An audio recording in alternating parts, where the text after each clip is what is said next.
Here we go. Good morning and welcome to another episode of Achoti's Table. I am your Achoti, your sister, Tam Israel. I'm still in my van. This is yesterday was the last day of Tabernacles, and as you can see, I just got up. I was laying in the bed and I was thinking about something, but first let me pray, okay? And I hope that you will be able to.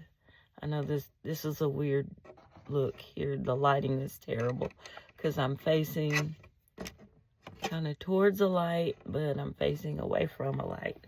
How about this? Anyway,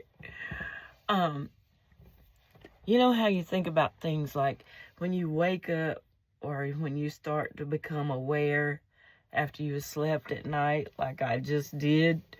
You don't immediately get up out of the bed.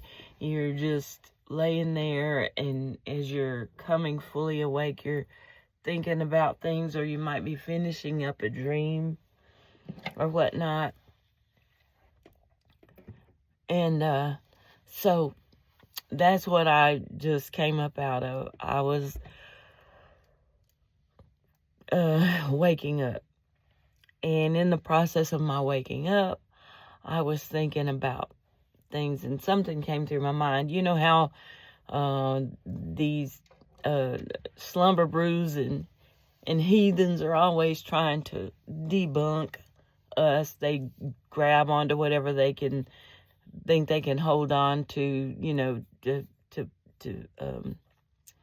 say that we're not using scripture properly.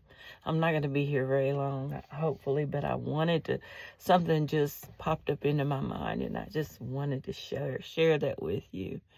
And what it is a few years back, Moreh Yoshiyahu of Awakening Remnant, what the heck? Moreh Yoshiyahu of Awakening Remnant Coalition did a teaching, and I remember part of what he was teaching about was Revelation 4. I wish I could cover up that light. Oh, that would be so much better. Anyway, maybe I'll just move. It's going to be bad lighting no matter where I go. It's a little bit better. A little bit better in front of that light. Yeah. So anyway, Moreh Yoshiyahu was talking about Revelation 4. And I remember when my husband and I was watching the teaching that Shabbat, I wrote down the, I got to hold this camera up ahead of that light. But anyway, I wrote down, where's the Bible? Where's the Bible? Where's the Bible? No. Well, it's over there. But I gotta get it. What I want to focus on is Revelation 4. Revelation 4. He was talking about how a bow, somehow or other he was talking about rainbows. And he said that a bow was a weapon. That was really interesting. I hadn't thought about anything like that before, but I'm almost tempted to put this camera in the microwave. No. Oh, let me see. I'm looking for a better light. I'm looking for good light. Perhaps this is it. Anyway, and then I want to read it. Let me just read what gotta find some classes. Maybe these will work. Yeah, these will work. And Revelation 4, let me find that. Revelation 13. John, Jude, Revelation, John the Revelator. There we are.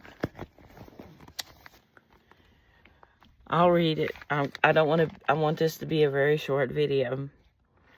It says, "After these things, I looked, and behold, a door standing open in heaven. And the first voice which I heard was like a trumpet speaking with me, saying, Come up here, and I will show you things which must take place after this." Verse number 2 of Revelation chapter 4. "Immediately I was in the Spirit, and behold, a throne set in heaven, and one sat on the throne." Verse 3. "And he who sat there was like a jasper and a sardius stone in appearance." That's what jumped out to my ADHD mind when he said that, and I immediately wrote these stones down, and then I got online the next day and looked them up, and I made a little chart and posted them in the Hebrew Israelite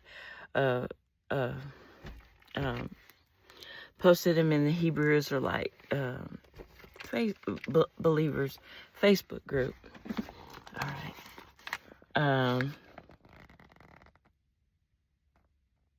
And sometimes in different variations of the Bible, it might say a jasper stone and a carnelian, or a sardine stone or whatnot. And so I looked up those stones, and they all had brown. They were brown. Okay. So, hang with me. I'm going somewhere with this. "And there was a rainbow around the throne in appearance like an emerald." So the rainbow was green colored, and it was translucent, or because you could see him sitting on the throne there, the king sitting on the throne. And I think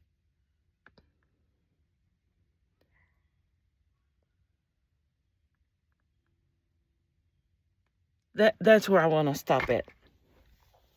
Pardon me, like I said, I just woke up. I jumped up when this thought came through my head. And I'm not saying that it is an original thought. Somebody probably else thought of it before me, but I'm going to share it because that's what I was thinking about before I got out of the bed this morning. Let me just lean against this bed. No need crawling up there. Okay. You have slumber brews, and you have heathens out here trying to always hang on every word and debunk whatever we say, which they can't do it. They try, but they can't do it. And the book of Genesis says, "Let us make man." This is where Abba says, "Let us make man in our image." And so, even though you might see a blue version of a stone that's mentioned in Scripture, or in Revelation 4, or a green version, or whatever.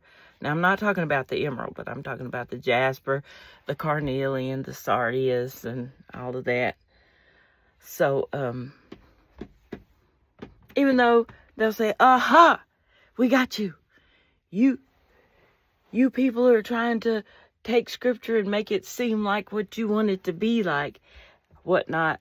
But the thing of it is even though they might have seen a blue this or a blue that or a green this or a green that, excluding the emerald, please. If you juxtapose that against Abba saying, "Let us create," that lighting is horrible. Abba saying, "Let us create man," where I had a good light and I walked away from it. Here it is. Abba saying, "Let us create man in our image." Okay? We don't see blue men walking around or green men walking around, but we do see brown. So Abba is brown. We're created in his image.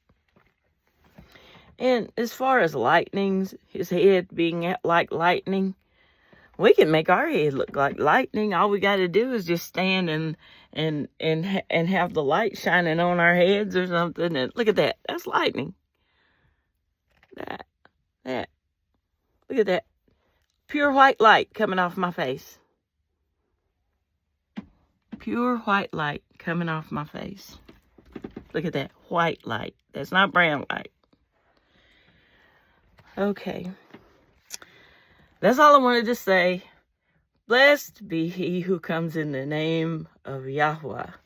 Baruch Abba B'Shem Adonai. I hope everybody had a great time at the feast. Mine was lonely, but I did it. I did it. So, all right. Talk to you later. Bye-bye.